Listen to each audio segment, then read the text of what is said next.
네, 여러분 안녕하십니까. 비 내리고 있는 월요일 오후 시간 편안하게 보내고 계신지요. 드라마 시작합니다.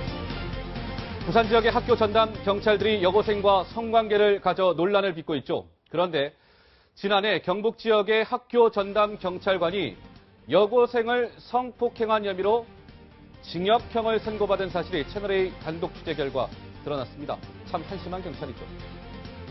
부장검사의 폭언과 폭행을 이기지 못하고 스스로 목숨을 끊은 김모 검사가 마지막으로 머물렀던 방의 모습이 고스란히 공개가 됐습니다. 좁은 방 안에는 이 캔맥주와 컵라면 하나가 놓여 있었다고 하는데 그의 죽음을 둘러싼 논란 여전히 확산되고 있습니다. 여장을 한 채 노숙자 2명을 자신의 집으로 유인해 살해한 66살의 동성애자가 경찰에 도착했습니다. 알고 보니 이 피의자 2008년에도요 똑같은 수법으로 살인을 저지른 전과가 있었던 것으로 드러났습니다. 오늘은 먼저 세 분을 모시고 다양한 사건, 사고 소식, 사회 이슈를 살펴보도록 하죠. 안녕하세요. 어서 오십시오. 자, 오늘은 먼저 얼마 전 굉장히 떠들썩하게 했던 영화감독 홍상수 그리고 배우 김민희 씨 얘기를 전해드려야 될 것 같습니다. 쾌드라마 방송 시작 전에 한 매체 보도를 통해서 이런 사실이 알려졌는데요. 자, 손 변호사님, 홍상수 감독과 배우 김민희 씨가 지금 미국에서 비밀 결혼을 했다. 비밀 결혼설이 등장을 했어요? 그러니까 미국에서는 사실은 손쉽게 혼인신고를 할 수 있는 몇 개의 주들이 있습니다. 거기서 사실은 당사자 둘이 가서 우리는 결혼하겠다라고 혼인신고를 하면 미국에서 혼인신고가 접수가 되기 때문에 네. 사실 이렇게 비밀 결혼을 했다라는 보도가 사실인지는 확인해 봐야 되겠지만 미국에서 우리는 정식으로 부부로 살겠다라는 의사표시로 하면서 혼인신고를 했을 가능성도 있습니다. 지금 그 보도에 따르면 미국의 유타주에서 이 두 사람이 이제 비밀 결혼을 한 것으로 알려졌는데 글쎄요, 홍 감독은 당분간 한국에는 뭐 절대 안 들어가겠다 이런 뜻도 밝혔다고. 네, 그렇습니다. 사실 유타주란 것이 다른 것이 아니고 이른바 몰몬교도가 많이 사는 것이고 법률적으로는 일부 다처제가 금지되어 있습니다만 2013년 몇 년 전이죠.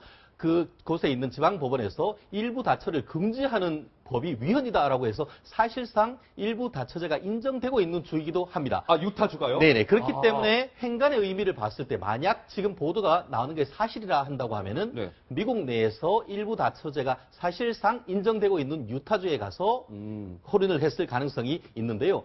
그런 것은 말씀드렸듯이 우리 손 변호사님 말씀하신 대로 나는 거기에서 적법하게 살겠다라는 그런 의도가 있기 때문에 앞으로 한국에 어떤 식으로 들어올 수 있을지에 대해서도 좀 귀추가 주목되는 상황입니다. 네. 그런데 지금 백 팀장이 홍상수 감독의 아내 같은 경우에는 뭐 일전에도 보도를 해드렸습니다만 자기 남편인 그 홍상수 감독과 절대 이혼 못하겠다, 이혼 못해주겠다 이런 뜻을 밝힌 상태 아니겠어요? 네. 예. 이거를 떠올리면 좀 반대가 됐는데 나훈아 씨하고 정반대 방향이거든요. 지금 홍상수 감독은 이혼을 해달라고 요구를 했지 않습니까? 그리고 많은 사람들이 알지만 미국으로 간데 우리 최진경 변호사 말씀하셨지만 저도 몰몬교회 좀 알거든요. 유타주에 사실 이런 성향의 결혼식을 굉장히 많이 올립니다. 그렇다고 하면 이 매체가 근거 없는 보도를 한 건 아닐 거라고 생각이 들거든요. 하게 되면 지금 어쨌든 홍상수 씨의 그 부인 입장에서는 상당히 난망을 하겠지만 그러나 우리나라 법적으로는 그 부분이 저는 개인적으로 인정이 안 된다고 보기 때문에 아마 이 부분은 여러 가지 문제를 야기할 것 같고 김민희 씨 같은 경우에도 아마 만약에 이게 사실이라고 하면 과연 한국에 귀국을 할까요? 엄청난 욕을 먹거나 비난을 쏟아질 확률이 굉장히 높다. 이렇게 판단합니다. 글쎄요, 이게 많은 좀 논란을 빚고 있는 사안인데 만약에 홍상수 감독과 배우 김민희 씨가 어떤 부인의 반대에도 불구하고 미국에서 비밀 결혼을 했다? 글쎄요. 여론은 더 좀 싸늘해져만 갈 것 같은데 또 하나 관심은 손 변호사님 7월 12일부터 18일까지 프랑스 마르세유 국제영화제라는 게 열리는 모양인데 여기서 이제 홍 감독하고 김민희 씨가 여기에 이제 동반 뭔가 모습을 드러내지 않겠냐 뭐 이런 관측도 좀 나오고 있다면서요. 만약에 사실은 원래 이 보도가 터지기 전에는 사실은 외국에 동반 입국을 했었죠. 그러니까요. 그래서 이런 보도와 상관없이 우리의 사랑은 떳떳하다, 우리의 사랑은 진실되다 이런 것들을 대중하게 보여주기 위해서라도 동반으로 참석할 가능성도 배제하긴 어려운 상황이고요.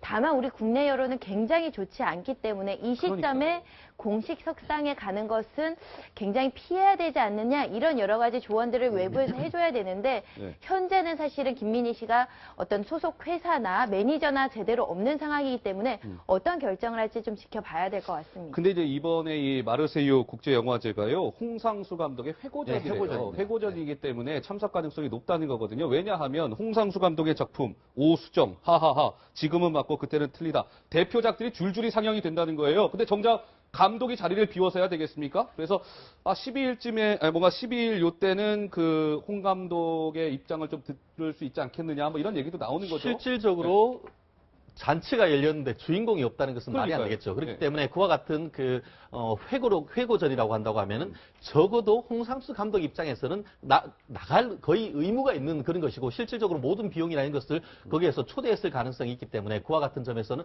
홍상수 감독은 거의 참석할 것으로 보이는데, 과연 그렇다고 하면은 김민희 씨가 참석할 것인가? 네. 그것이 앞으로의 그러니까요. 봐야 될 여론의 초점이 아닐까 싶습니다. 그러니까 저는 자꾸 이런 뭐랄까요, 뭐 비밀 결혼설 등등의 이야기가 나오는 이유는 홍상수 감독과 배우 김민희 씨가 논란이 불거진 이후에 가타부타 말이 없어요. 묵묵부답 아니겠습니까? 입장을 표명하고 뭐 떳떳하게 입장을 표명할 게 있으면 표명하고 해야 될 텐데 침묵으로 일관하니까 뭐 여러 가지 뉴스들도 전해지는 것 같은데, 글쎄요, 조만간 입장을 밝히는 게 좋지 않을까 싶은 생각도 해봤습니다.